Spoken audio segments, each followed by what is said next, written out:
러시아 최서단 영토로서 발티크에 맞닿아 본토와는 이어져 있지 못하고 리투아니아, 폴란드 등에 막혀 러시아 수도 모스크바에서는 약 1255km, 비행편으로는 약 1시간 50분 소요되는 거리에 있습니다. 소비에트 시절 정치인 이름을 따서 지극히 소비에트 색채가 가득한 이름 칼리닝그라드, 원래 이름은 독일어로 퀘니스베르크라 하였습니다. 러시아의 월경지로서 발트해 연안에 위치한 칼리닝그라드는 본래 독일 영토로서 프로이센 왕국의 발원지이자 철학자 임마누엘 칸트의 고향입니다. 제2차 세계대전으로 독일이 패망하자 소련에 의해 병합된 곳입니다. 그렇다면 이곳이 왜 소련, 러시아의 영토가 되었을까요?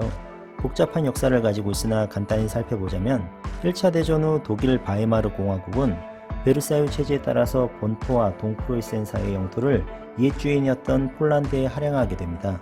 그리고 2차 대전 후 동프로이센 지역마저 소련과 폴란드에 의해 분할, 이후 소련, 러시아의 영토화가 이루어집니다. 그러던 것이 소련 해체 후 발트해 국가들이 독립국이 되면서 왼편의 칼리닝그라드와 오른편의 러시아 본토를 가로막는 역할을 하게 된 것입니다. 이곳은 의외로 우리에게 매우 친숙한 곳입니다.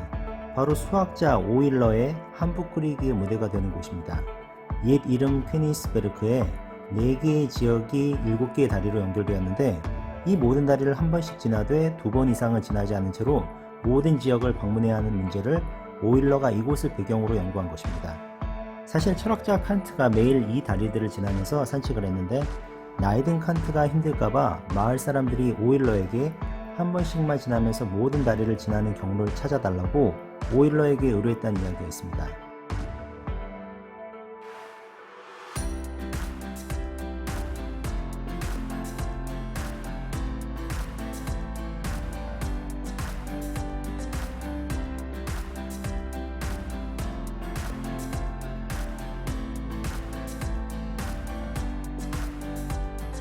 이러한 재미있는 역사의 배경이 된 곳은 그러나 동프로이센 공세 당시 소련군의 폭격을 받아 2개의 다리가 소실되었습니다. 그리고 그마저도 2개는 고속도로로 대체되어서 현재는 3개의 다리만 남아있으나 여전히 운치 있는 아름다운 풍경을 자랑합니다. 특히 이곳은 커다란 호수를 끼고 있는 호박박물관이 주 명소로 꼽히는데 칼리닝그라드는 전세계 호박 매장량의 90%를 차지하고 있다고 합니다.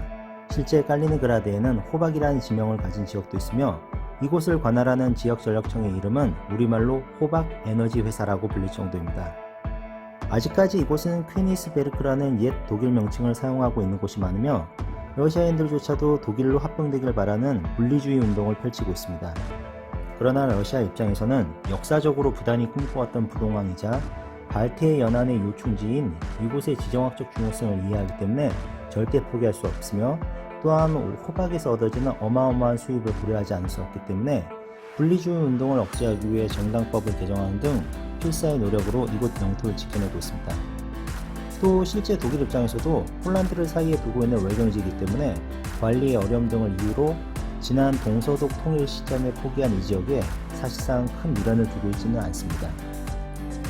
상황이 이렇다 보니 아름다운 발트해를 끼고 있는 도시임에도 불구하고 기타 러시아 지방 도시와 크게 다르지 않게 낙후되고 깨끗하게 관리되지 못하고 있다는 느낌이 매우 아쉽습니다. 왠지 훨씬 더 멋지게 꾸밀 수 있을 것 같음에도 100% 발휘하지 못한다는 생각이 듭니다. 하지만 이 모든 것을 떠나서 러시아 영토이지만 러시아 본토와는 멀리 떨어져 있기 때문에 어찌 보면 재미있으면서 어찌 보면 매우 외롭고 치근한 땅, 인근 발틱 국가를 방문할 때 잠시 들러도 좋다고 생각합니다.